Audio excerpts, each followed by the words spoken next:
y le amamos de corazón, en espíritu y en verdad. Y si de verdad hemos nacido de nuevo, como lo dice Juan capítulo 3, importantísimos estos frutos del Espíritu, porque son la evidencia directa de que hemos sido salvos y que el Espíritu Santo está en nosotros. Entonces, en la Biblia se mencionan mucho estas dos características. Sabemos mucho sobre la humildad. Bastante sabemos sobre la humildad. Se menciona muchísimo la humildad en la Biblia. Y todos, principalmente nosotros como cristianos, debemos saber ya qué es la humildad. Y también los mundanos, hasta los mundanos saben qué es la humildad. El siempre considerar a los demás como iguales o incluso hasta mayores que nosotros, y no engrandecernos por encima de los demás, ni tener altivez sobre los demás, y mucho menos en contra de Dios, pensando que no necesitamos a Dios o que Dios no es nada, o que nosotros no, o que nosotros podemos humillar a Dios y no pasa nada. Error, error, error. Entonces, ya sabemos de más qué es la humildad. Así que quiero enfocarme más en lo que es la mansedumbre. Y de esto trata el sermón justamente. Todo esto fue una introducción. Todo lo que acabo de decir hasta ahora era la introducción. De esto trata el mensaje, la mansedumbre. Entonces, sabemos que en la Biblia se menciona mucho la humildad, pero también se menciona mucho la mansedumbre. Muchas veces aparece con la palabra mansedumbre o la palabra manso o mansos. Otras veces no aparece con palabras, pues sabemos identificar que ahí se ejecutó o se realizó lo que es el valor de la mansedumbre, aunque no se mencione directamente como mansedumbre.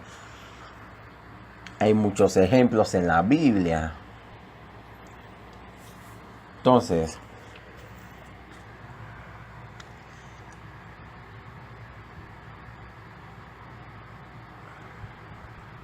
sabemos muy bien qué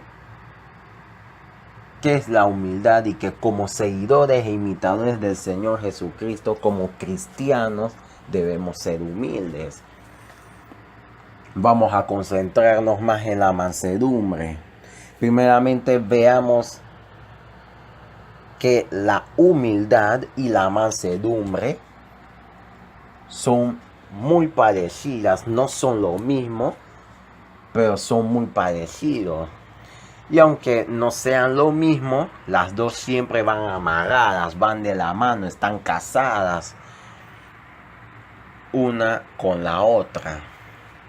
Una persona que es humilde, esto significa que una persona que es humilde también es mansa. Igualmente, una persona que no es mansa no es humilde al 100%. No es humilde al 100%. Todavía tiene mucho ego viviendo dentro de ella, que espera a una situación de provocación o de estimulación para salir a relucir. Y luego caemos en pecado. O quedamos incluso hasta en vergüenza delante de las personas por nuestra actitud. Principalmente si las personas que nos miran son cristianas que conocen la palabra de Dios. Así que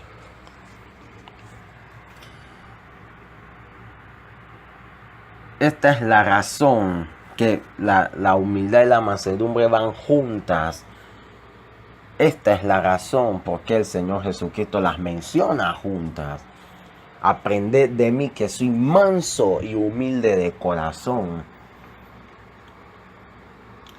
La mansedumbre, veamos qué es la mansedumbre. La mansedumbre es aquello, el fruto del Espíritu, que nos permite reprimir o evitar la reacción carnal de responder con mal al recibir un mal o injuria.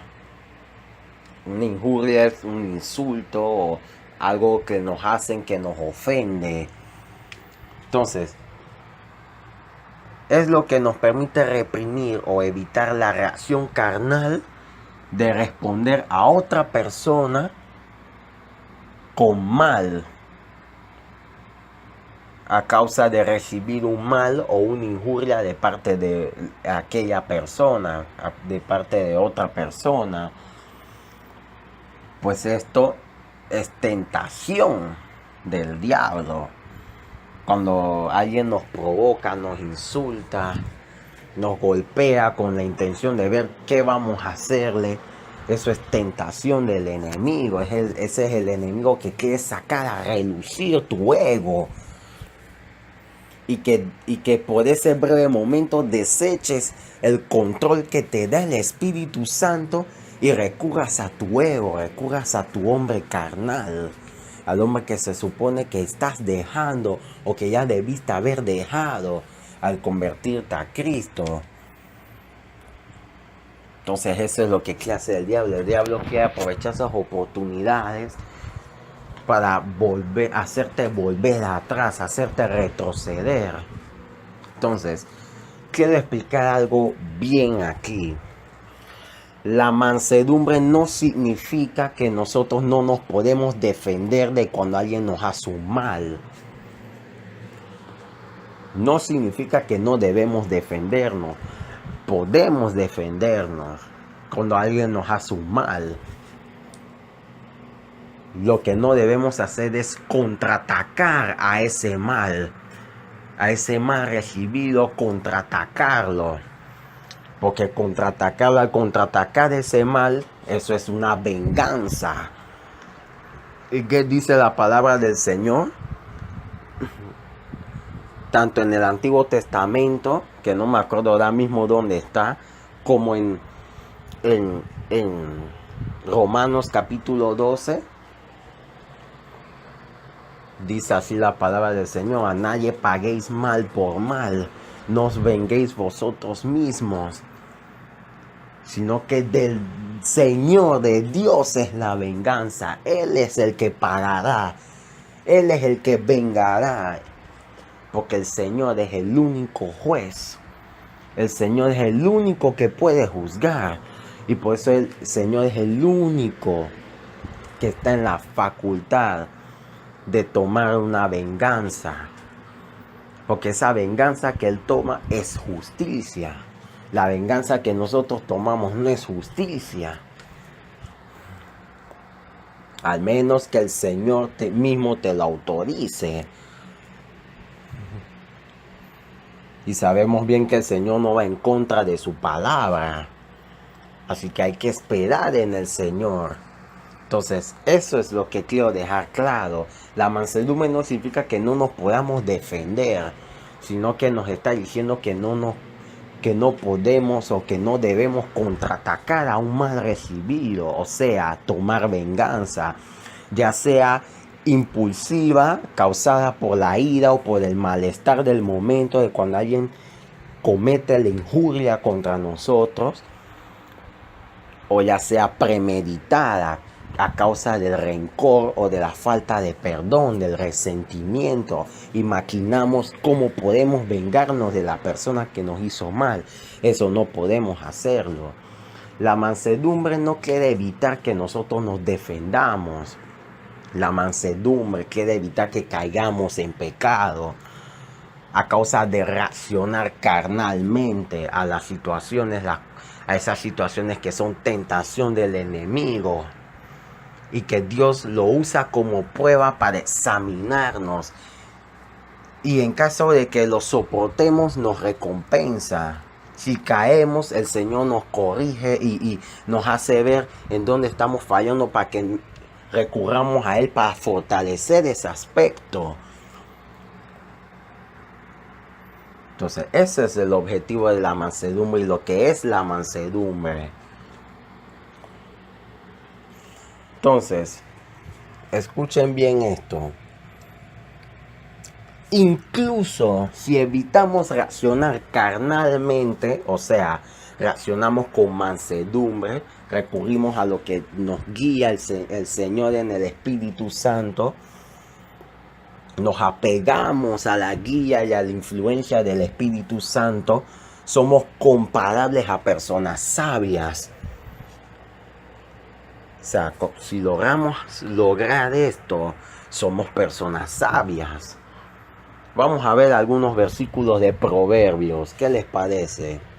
Proverbios capítulo 12.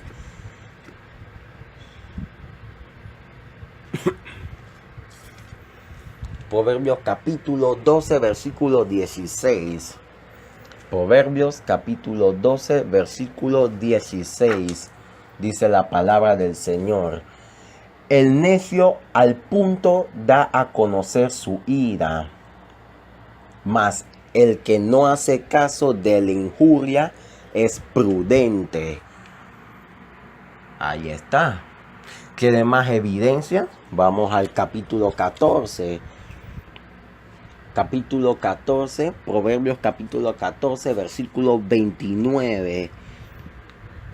La palabra del Señor dice así. El que tarda en airarse es grande de entendimiento, mas el que es impaciente de espíritu enaltece la necedad. La Biblia usa la palabra necedad como sinónimo de tonto, de idiota. No quiero usar esas palabras fuertes, pero o sea, la Biblia usa la palabra necio como sinónimo de esas palabras.